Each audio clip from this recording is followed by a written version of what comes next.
Hello everyone, मैं doctor प्रगति गुप्ता और आज इस वीडियो में हम जानेंगे पैरालिसिस के क्या रिकवरी साइंस एंड सिम्टम्स है।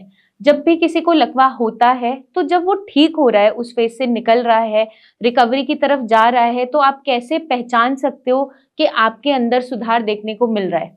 तो इनिशियली जब हम कंप्लीटली बेड रिडन होते हैं या फिर जब लकवा होता ही है तो हमें बहुत ड्रास्टिक रिजल्ट्स, अचानक से बहुत अच्छे चेंजेस देखने को मिलते हैं, क्योंकि जब शुरुआत होती है तो ज्यादातर पेशेंट्स बेड रिडन होते हैं। बेड रिडन से जब वो उठ के एकदम से चलना स्टार्ट कर देते हैं तो एकदम से जो मेजर चेंज है, मेजर सिम्टम है, वो नोटिसेबल होता है। तो वहां पर पेशेंट को लगता है कि हाँ, रिकवरी आ रही है। प्रॉब्लम स्टार्ट होती है जैसे जैसे आपका रिकवरी फेज आगे बढ़ता चला जाता है। कुछ समय हो गया है लकवा हुए, रिकवरी पेशेंट को लगता है स्लो आ रही है या फिर वो डिनाई ही कर देता है कि आ ही नहीं रही है।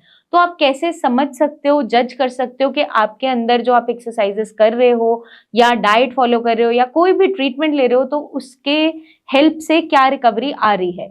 इसको हम जज कर सकते हैं एक छोटे से काम से। आपको क्या करना है, अपनी एक वीडियो आप बनाएंगे चलते हुए, हाथ को ऊपर उठाते हुए। फॉर एग्जाम्पल, आपका हाथ लिफ्ट होता है, चेस्ट तक जाता था प्रीवियस 1 मंथ पहले। आपने एक्सरसाइज शुरू की, ट्रीटमेंट ऐड ऑन किया, डाइट अच्छी फॉलो की, और 1 महीने बाद जब आपने दोबारा वीडियो बनाई और आपने हाथ ऊपर उठाया तो हाथ तो उतना ही ऊपर उठ रहा है, लेकिन वहां पर अगर आपका हाथ उठाने का स्पीड बढ़ गया है या एफर्ट भी कम हो गया है। फॉर एग्जाम्पल, आपने फर्स्ट जब वीडियो बनाई तो हाथ उठाते थे, चेस्ट तक जाता था। नेक्स्ट मंथ जब आपने दोबारा वीडियो बनाई तो आपका हाथ चेस्ट तक ही जा रहा है, लेकिन उठाने में एफर्ट कम हो गया, हाथ हल्का महसूस होगा, पैर में हल्कापन आने स्टार्ट हो जाता है, या जो बॉडी में स्टिफनेस ज्यादा हो रही थी वो स्टिफनेस अब कम होने लग गई है। हाथों पैरों में जो झुंझुनाहट बहुत ज्यादा प्रेजेंट थी उसमें अब सेंसेशन फील होता है, या फिर जिसमें सेंसेशन बिल्कुल नहीं था अब वहां चींटी चलने जैसा या कुछ आपको हल्का फुल्का सेंसेशन महसूस हो रहा है, that is also a sign of recovery. तो अगर आपकी बॉडी में ऐसे कोई भी चेंजेस प्रेजेंट हैं या आ रहे हैं तो वो उसका मतलब है ये साइन ऑफ रिकवरी है। जिन पेशेंट्स में स्पीच में इश्यूज होते हैं, कुछ चीजें वो बोल नहीं पा रहे लेकिन अब थोड़े थोड़े शब्द जोड़कर बोल पा रहे हैं या सेंटेंसेस बेटर हो रहे हैं, तो जो डेली बेसिस पे उन्हें देख रहा होता है वो जज नहीं कर पा रहा होता कि कितनी रिकवरी आ रही है। जैसे माँ अपने बच्चे को रोजाना देखती है और उसे लगता है कि अभी तो ठीक है, ये वैसा ही है, छोटा ही है मेरे लिए, बट बाहर से कोई आता है तो वो बोलता है कि अब इसकी हाइट बढ़ गई है, ये अब मुझे थोड़ा अच्छा लंबा लग रहा है। तो जो बाहर से कोई आता है वो आपकी रिकवरी को ज्यादा अच्छा बता सकता है। या फिर आप खुद भी जज कर सकते हो, अगर आप अपनी डेली बेसिस पे वीडियो बनाते हो, मतलब एटलीस्ट वीकली बेसिस पे बनाइए या 15 दिन में जरूर बनाइए, एटलीस्ट मंथली वीडियो तो जरूर बनाइए ही, क्योंकि हम बार बार सीटी स्कैन एमआरआई नहीं करवा सकते और ना ही उसमें बहुत ज्यादा चेंजेस देखने को मिलते हैं। जब भी आपने नोटिस किया होगा कि आप अपना सीटी या एमआरआई ब्रेन का करवाते हो दोबारा भी स्ट्रोक होने के कुछ समय बाद, तो अगर कुछ नया स्ट्रोक नहीं हुआ है तो वो दिखाता है कि कोई ओल्ड इन्फार्क्ट, ओल्ड हेमरेज या क्रॉनिक इन्फार्क्ट था, मतलब कि पुराना है। अगर उसी टाइम दोबारा कुछ और देखने को मिलता है तो वो एक्यूट फॉर्म में लिखकर आ जाता है, लेकिन वो धब्बा, वो स्कार हमेशा आपके एमआरआई सीटी स्कैन में लाइफ टाइम नजर आएगा, भले ही आपकी रिकवरी क्यों ना आ जाए। तो वो एक हीलिंग प्रोसेस है। जैसे आपको कहीं भी चोट लगती है, मान लीजिए हाथ पर चोट लगी, वहां पर आपका एक घाव हील हो गया लेकिन उसने निशान छोड़ दिया, वैसा ही निशान एक ब्रेन के अंदर रह जाता है, स्कार के फॉर्म में रह जाता है, जो आपके सीटी एमआरआई के अंदर विजिबल हमेशा रहेगा। बट उसको हम देखते हुए रिकवरी को जज नहीं कर सकते। आपकी रिकवरी, आप डेली रूटीन वर्क कितना एफिशिएंटली कर पा रहे हो, जो आप चल नहीं पा रहे थे अब प्रॉपर तरीके से चलने लग गए हो, बैलेंसिंग बेटर हो गया है, आपको चलने में ताकत बहुत ज्यादा लगानी पड़ती थी, पाँव घसीटता था पहले पेशेंट या पाँव पंजे पे रखता था, थोड़ा थोड़ा एड़ी लगना स्टार्ट हो गया है, या फिर आपकी इनिशियली जो स्पीड थी चलने की वो बहुत स्लो थी बट अब वो स्पीड बेटर हो गई है। तो अगर आपको ये भी छोटे छोटे चेंजेस अपने मंथली बेसिस पे दिख रहे हैं या कुछ महीनों में नजर आ रहे हैं या कॉन्टिन्यूसली कुछ ना कुछ ऐसा सिम्टम दिखाई दे रहा है, that is also a sign of recovery. तो हमें इसको नोटिस करते रहना है। इसको आप नोटिस कैसे कर सकते हो, डेली अपना एक्सरसाइज का गोल सेट करते हुए कि मुझे इतना एक्सरसाइज करनी है, इस तरीके से रूटीन को फॉलो करना है, और वीडियो जरूर बनानी है, क्योंकि एविडेंस आपके लिए वही आपके लिए एक ऐसा टेस्ट है जिससे आप जज कर पाओगे कि आपकी रिकवरी आ रही है या नहीं आ रही। प्रीवियस वीडियो को दूसरे फोन में आप साथ में लगाओ, अपने एक और फोन में जो फ्रेश वीडियो बनाई है उसको साथ में, दोनों को एक साथ कंपैरिजन में चलाओ, आप खुद देख पाओगे, खुद जज कर पाओगे कि क्या अब रिकवरी मेरे अंदर आ चुकी है। क्योंकि जब हम बोलते हैं, हमें खुद को भी ध्यान नहीं होता कि कैसा था।